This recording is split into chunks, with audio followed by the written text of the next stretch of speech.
So Rosatom is essentially the Russian state-owned nuclear corporation. I mean, it encompasses around 300 companies, employs close on 270,000 people.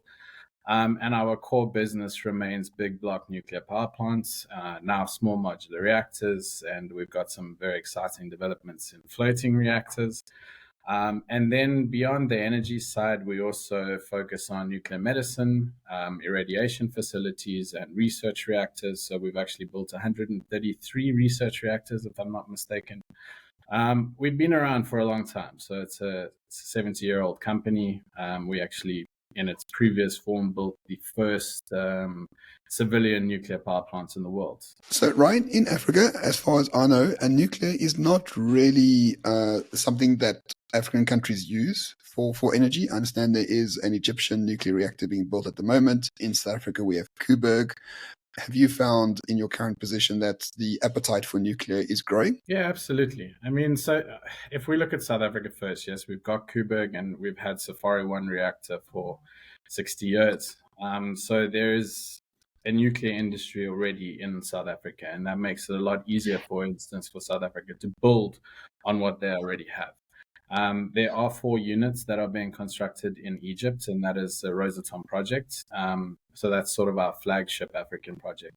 But what we've seen is a lot of African nations that understand they need to diversify their energy mix. They can't just rely on renewable energy, and they're sort of being pushed to move away from using carbon. So nuclear energy really is going to play a key role, I believe. We're seeing more and more African nations showing interest.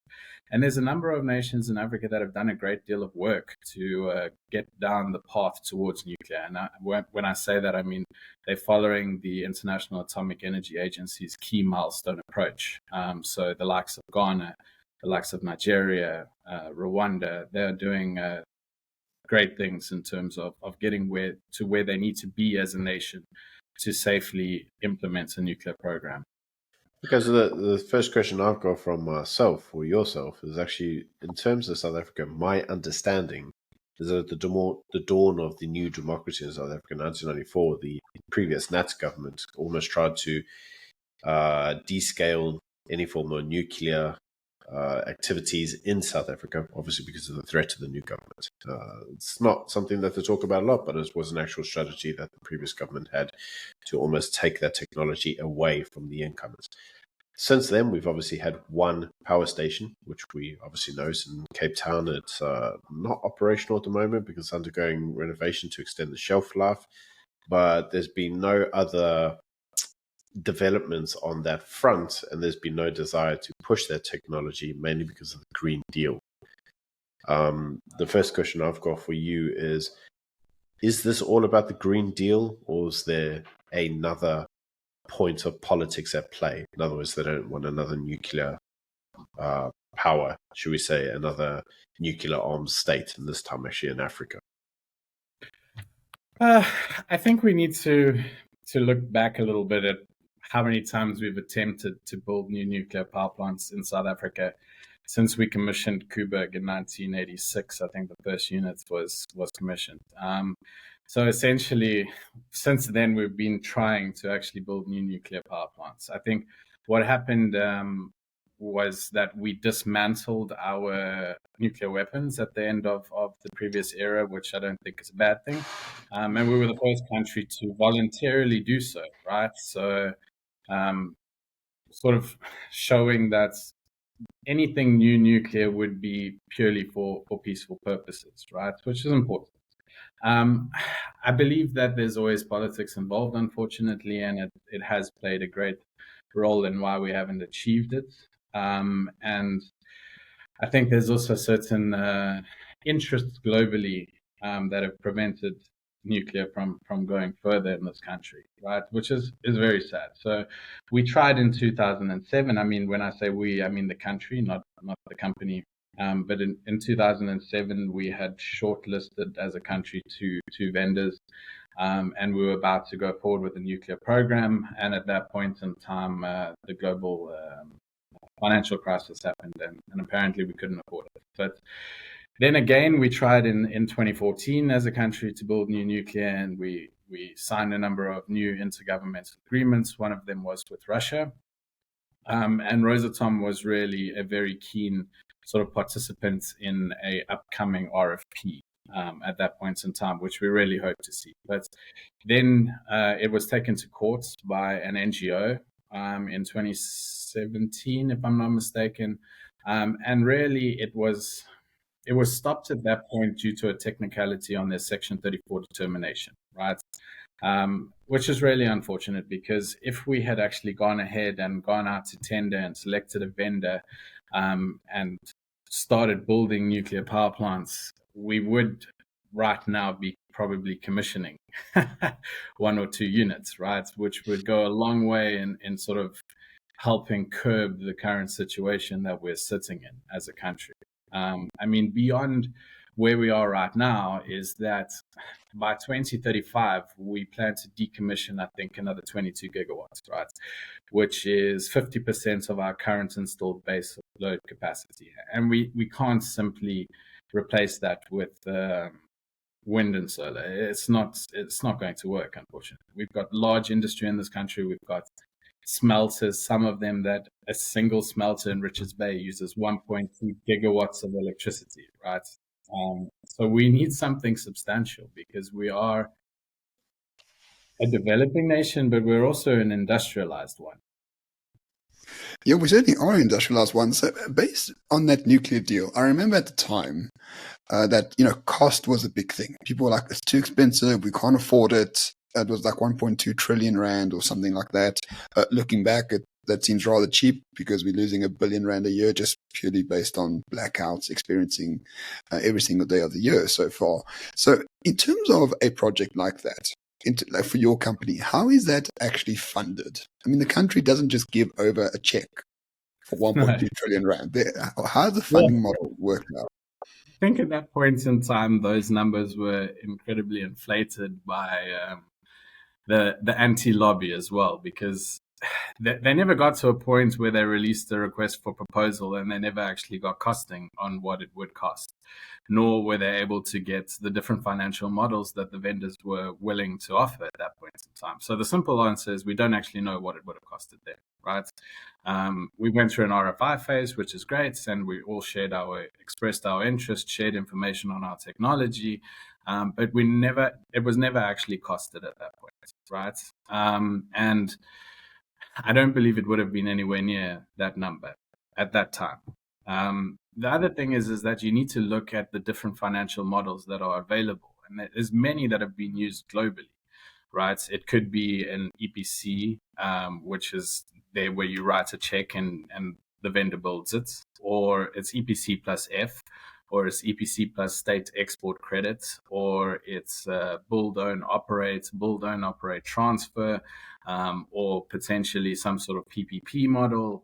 So there's various different models that have been used globally in order to make these projects affordable, right? And what you have to look at is that it is a long-term capital expenditure, right? So it's an investment. Nuclear, the capex is higher, but your operational costs and your efficiencies, the operational costs are a lot lower, and you've got an incredibly efficient product, right? So once you've paid the plants off, like Kuberg, it really actually becomes a cash cow. Kuberg today is still the cheapest electricity that is produced in South Africa. Now, I don't know if you know him, but Crown Prince Adil is a good friend of the show. We know him personally. He's an energy expert. He's also the future heir to the Pedi Nation. But he writes quite a lot on various energy constructs in South Africa. One of the things that he noticed of recent is obviously underneath the Ramaphosa administration, Ramaphosa's been all about localization, but he's also been all about this kind of green agenda. And so he did the costings, and he said, since the dawn of this whole green agenda, South Africa has procured just under 1 million solar panels, which is a staggering amount. But the majority of that came from China in terms of panels and inverters and batteries. And he says none of this was actually developed or created locally in South Africa. So in terms of localization, we've actually missed that. But in terms of the economic value isn't realized locally. It's actually realized in China because they're the ultimate manufacturers. And so it's his contention that South Africa needs to have energy solutions that benefit the locals. Now, had we actually done Jacob Zuma's original program, arguably that's exactly what it would have done. It would have benefited the locals because, as you rightly say, the cheapest form of energy in South Africa right now is Kubik. So what is being done underneath the national government right now to reignite forms of debate around this technology? I think going back, you really hit the nail on the head there. The green movement and localization sort of steer away from each other and not towards each other, right? So a nuclear program, as I said earlier, is an investment. So you're actually getting a vendor to come and invest into your country, right? Especially if they're financing your project. And all vendors would aim for the the highest localization level possible, and that's done through audits. And because we're a nuclear nation, we had and have still, not as much as we did before, but we still have industry that can play an active role in building a nuclear power plant, right? And when you look at an investment of this scale, it's a mega build. For every sort of dollar that is invested, you've got a spin-off effect in the local community of 2.5, right? So for every dollar invested, you've got spin-off of $2.5 in the local economy. So it would have gone a long way in terms of providing to the economy, particularly at Taspin, for instance, in the Eastern Cape. And we were sort of working with the Nuclear Industry Association of South Africa at that time, and we did a lot of outreach programs in Taspin. And the local community was and still is very excited about the prospects of a nuclear build there. Because what it means beyond cheap electricity is it means infrastructure, it means schools, it means jobs, it means things that they never had and don't have today, unfortunately. So, I mean, beyond the direct jobs and the indirect jobs, you've also got all of these spin-offs. I mean, if you go to one of our coal-fired power plants in South Africa where there was nothing before, you go there now, there's hotels, there's tire shops, there's restaurants, there's clinics, there's hospitals.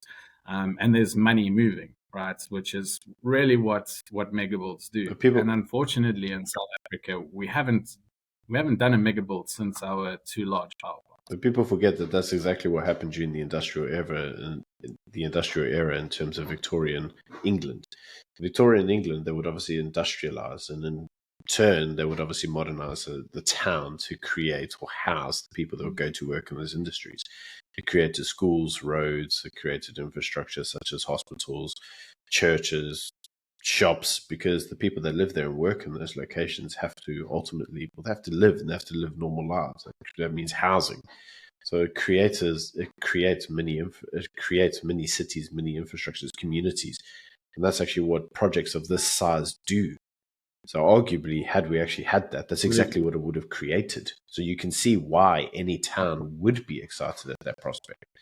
But that's not what the greenies tell us, right? The greenies tell us, no, actually what it would do is it would destroy the locality, and we couldn't have them there because it would make the place uninhabitable for the next 1,000 years. And your kids will have, 6 toes and 5 eyes. Like, that's not the reality, is it? Yeah.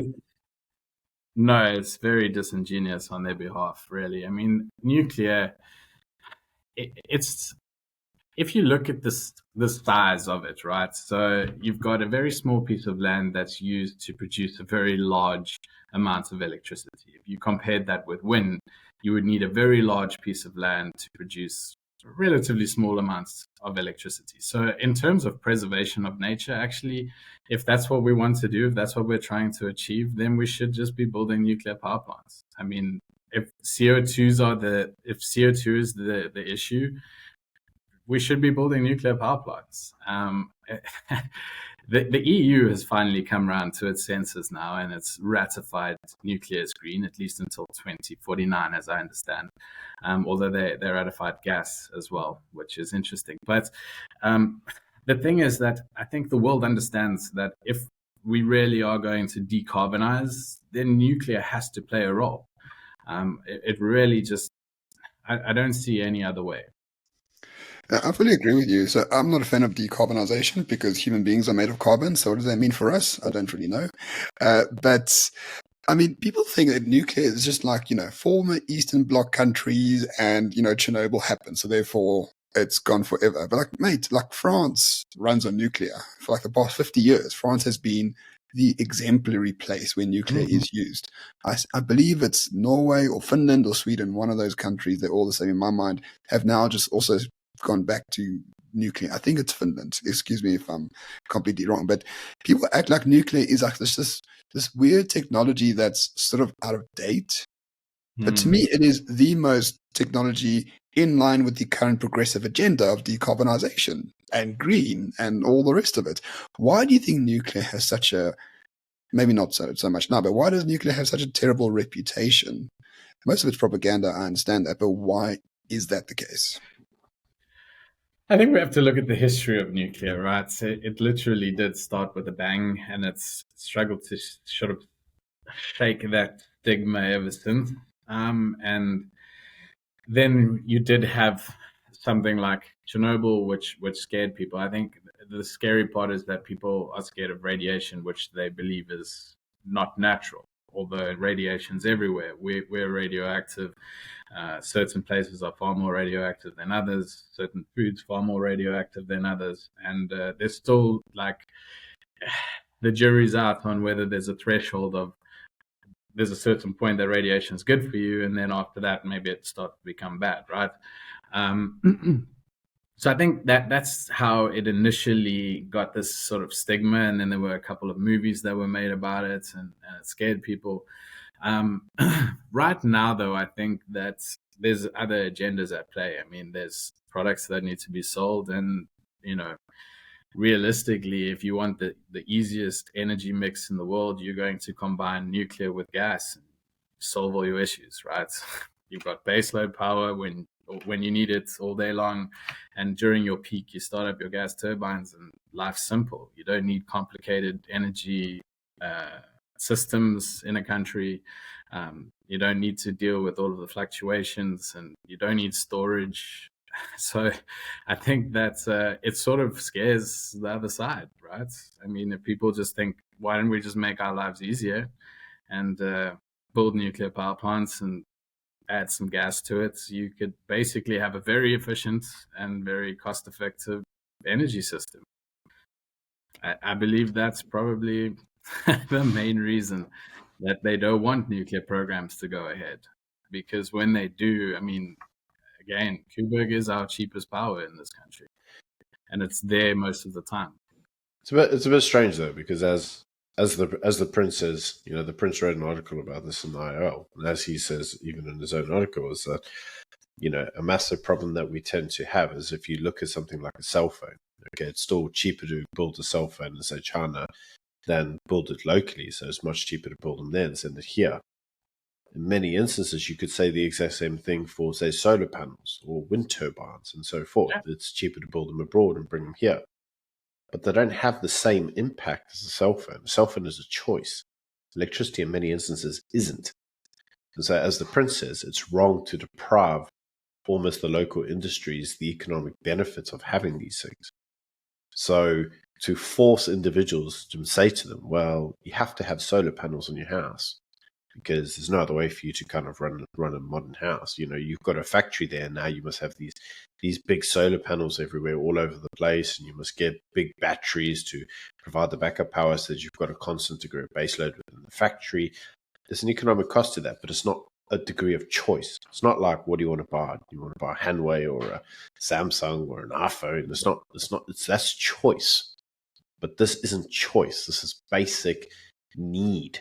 In which case, when you come down to the basic needs of the individuals, as the prince rightly says, this no longer is a question of economics. It's no longer, let's just go where it's cheapest. It should be around benefiting the local community, which is an odd position for the ANC government to take, because this is obviously, as you know, it's also a government that has said that basically it wants the local population to benefit from the basic needs. So if there's a basic need in the country and the government provides it, they should benefit from that, right? And we hear that especially in terms of the land question and the mining question.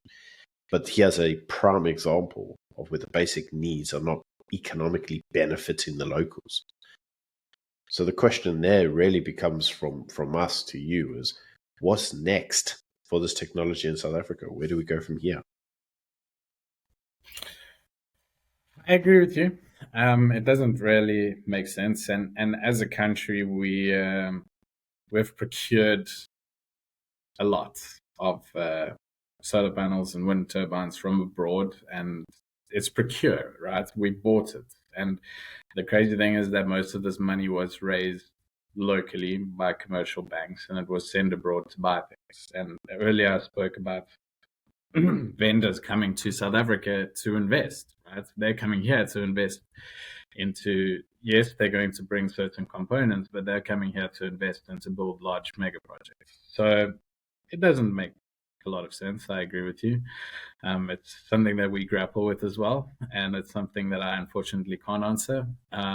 What I can say is that, the country embarked 2 years ago again on a nuclear program, this time smaller, 2,500 megawatts. We wish it were bigger, but you do have to start somewhere. So I think they released an RFI. A number of vendors, including ourselves, responded to that RFI, and now we're waiting for an RFP to surface. And we hope that a request for proposal for the 2,500 megawatts will emerge in the near future. Beyond that, I mean, we're looking at ways in terms of potentially how we could solve the issue from a private sector sort of perspective. We've got our floating barges, which, because we would essentially put the capex into owning that barge, we could basically sell electricity to end users, right? So I think, it's green electricity and it's a predictable cost. I believe that it's going to be something that has to come into South Africa. We don't have large scale hydro. There's talks of gas. When we will see it, I'm not entirely sure. So really our options in terms of baseload are coal or nuclear. And we're not seeing funding for coal. So I don't think anyone's chomping on the bit to come and invest into new coal-fired power plants, given the agenda globally. So we have to go nuclear at some point or another. So let's talk about that technology, especially the barges. So everyone knows like the sort of the power ships from Turkey, which they are proposing now at what seems like quite a high cost. And these things only produce 1 or 2 megawatts, I think, per day or something like that, the power ships. Are you proposing something different in terms of, are there barges that have a sort of mini nuclear reactor within them, and you just sell that into Camps Bay and you can power like the city of Cape Town? Is that fair enough? And if that is fair enough, why has the DA called you? I would. I hate Camps Bay. They deserve a barge. Essentially, yeah, it's a barge that has 2 small RITM 200 reactors on it, and each one produces 50 megawatts electrical. So you've got a barge that essentially produces 100 megawatts of green base load electricity. And essentially you've got no CO2 emissions, which is obviously a concern at the moment, whether it's our concern or anyway, it's a concern. And the nice thing about nuclear compared to gas, for instance, is that we know exactly how much fuel goes into the reactor, and we only need to refuel them every 7 to 10 years, right? So essentially we could provide a fixed cost power solution, fixed cost green baseload power solution, which is not something that you see every day. So I believe that it's got a lot of potential. Africa's got a very large coastline. I look after sub-Saharan Africa, so I'm quite excited about the prospects of these barges for Africa. So just to be clear, we actually made this proposal around 18 months ago. We actually did a video where we said if the ANC were smart, they'd approach Russia for mini nuclear reactors and obviously put them out there and put them on a ship somewhere and let them be out at sea, so that if they did go off, we'd be safe. As you know, the major greenie concern with all the power ships in the first place is because of the supposed pollution that goes in the air and the water pollution that goes on underneath and running the ships and the environmental damage and so forth and so forth. But what you're saying with your technology and your mini reactors, we wouldn't actually have the same degree of environmental damage. It would be far cleaner for the environment, and therefore the risk is lower. So then the inevitable question is, why aren't we doing that? We're working on it. We're working. So just to give some context, there's currently one floating nuclear power plant in the entire world. It's called Academic Lomonosov, and it is producing power in the north of Russia. Right, it's replaced some small thermal plants in a city called Quebec in the north of Russia. It's sort of a previous generation reactor. It's our KLT40 reactor, so it produces 77 megawatts in total of clean baseload electricity. We've now got what we call the optimized floating nuclear power plant, which has got RITM 200 reactors. And these RITM 200 reactors were actually built for our icebreakers, right? So we've got commissioned reactors that are operating already, and their natural home is the ocean, right? And actually cracking through up to 6 meters of ice to open the Northern Sea routes. So the idea really is that we've just taken these reactors and we're putting them on barges, and essentially they won't be self-propelled. You would tow the barge there, you would plug it in, and you would sell power. And really you would then not even refuel it or maintain it on site. You would actually just float it back and switch it with another barge. So in that case, you've got no environmental risks really. You're obviously going to heat the water slightly. They still need to be cooled, but there's no handling of fuel. So that's one of the major concerns when you're dealing with gas or heavy fuel oil, is you're moving it from one vessel to another. And there's no CO2 emissions because it's really essentially a floating battery. I mean, I'm really in support of this. You don't have to sell it even more, Ryan. Jeez. But anyway, the president of South Africa sort of released the cap on self-generation of power. It was a megawatt, then I think it changed to 100 megawatts, and then under pressure from business groups during stage 10 load shedding, they said, okay, no more limits now, no more limits, which is fantastic. So based on that, has any private industry or group or mine perhaps have come to you and say, listen, we want like maybe a small modular reactor for our smelter or mining operation? You don't need to give the details, but is there something in the works for the private sector in South Africa in terms of, this lack of licensing for power generation? I think the simple answer is yes. Excellent. And that's really where I think our floating sort of barges will come in. Right? So we're working on it. I don't want to divulge a lot at this stage. It's early days, but really that's the thinking. I mean, we're able to offer a solution that's really, in my mind, a game changer. I can sell you green electricity and that's it. And it's base load and you can rely on it, and you'll know exactly how much it's going to cost over however length of period you're willing to sign a power purchase agreement. It's something special. And I believe it's going to be something to watch. Excellent news, and really looking forward to seeing what that actually brings to our country. It's the final comment to make from me, I suppose, referencing my good friend the Prince again.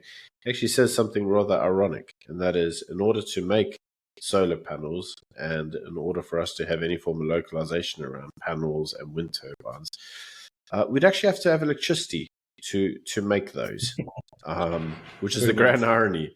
So even for us to benefit from them, we'd have to have electricity. And as you rightly say, this is South African banks raising capital and sending capital abroad to basically pull the technology back into the country, which isn't really here to improve our lives. It's just to run it as it did before. So it's great to see technology that could be used locally with funds actually come back in. Maybe when we actually have those funds, we can create all the green rubbish that everybody else seems to want, like solar panels and all that trash. But, that's for the futures. I mean, there's also the grand irony in that supposed renewables actually aren't renewables. When batteries expire, kind of done. You can't just refurb them and put them back in your house, right? And the panels seem to Byron, get You upgraded. need to do Ryan, something. Ryan's a professional corporate CEO. We can't just, shoot his competition in the head like this. Come, we need to keep this Well, it's decorum. not even a competition, right? I need to be honest. We sell batteries, we sell wind turbines, we produce them. But listen, my passion is nuclear, so I'm going to talk about nuclear. One of the really sad things is that if you look at the potential that we have had to expand our industry over the last 10 years. And you can go and talk to some of the industrial development zones, for instance. And there were smelters earmarked, new smelters earmarked for those zones. There was investment coming. And the real hiccup along the way was that they couldn't be supplied power, right? No one was willing to guarantee a new smelter power. So they took their money and they set up somewhere else. And that's really sad because we lost out. We lost jobs, we lost opportunity, and we lost investment. So we need to change that so that we can, whatever industry it is, whether it's renewables or high tech or whatever it may be, requires power. So we need to have power to be able to do that. So we want to grow this economy. We need to have stable power. It's not rocket science. We're seeing it every day. We see how load shedding is battering our economy. So simply by fixing that, hey, we can do great things in this country.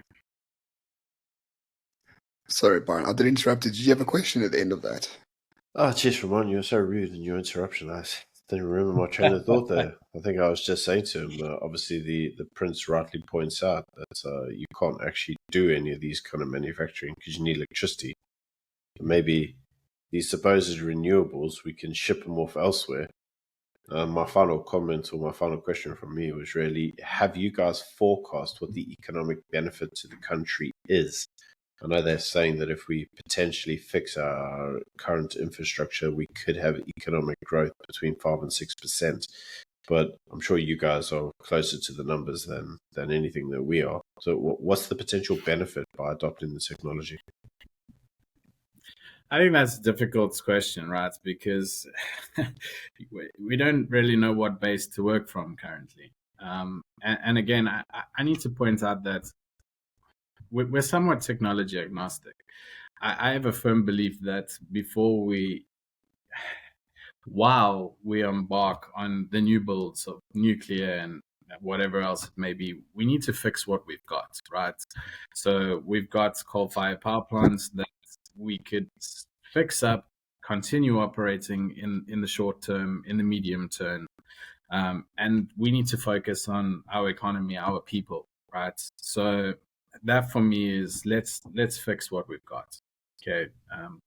I believe some investments, and I believe there are some countries that will invest, Russia more than likely being one, in fixing the current infrastructure, right? And from that, we would then have a solid base to understand what more power would look at. Right now, I think everyone's just going, we need to fix our current shortfall, we need to stop load shedding. And yes, that will give us a dramatic growth in our economy, right? But I don't know if anyone, including ourselves, has looked beyond that point right now. And I think that's because we need to start now fixing the current issue. And at the same time, we need to start, what is our long-term plan, right? Up until 2050, we decommission 80% of our current installed capacity, 80%, right?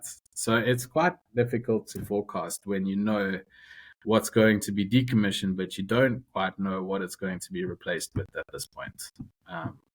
That's a dramatic amount. And 2035 is even closer. And that's 50% of our current installed capacity.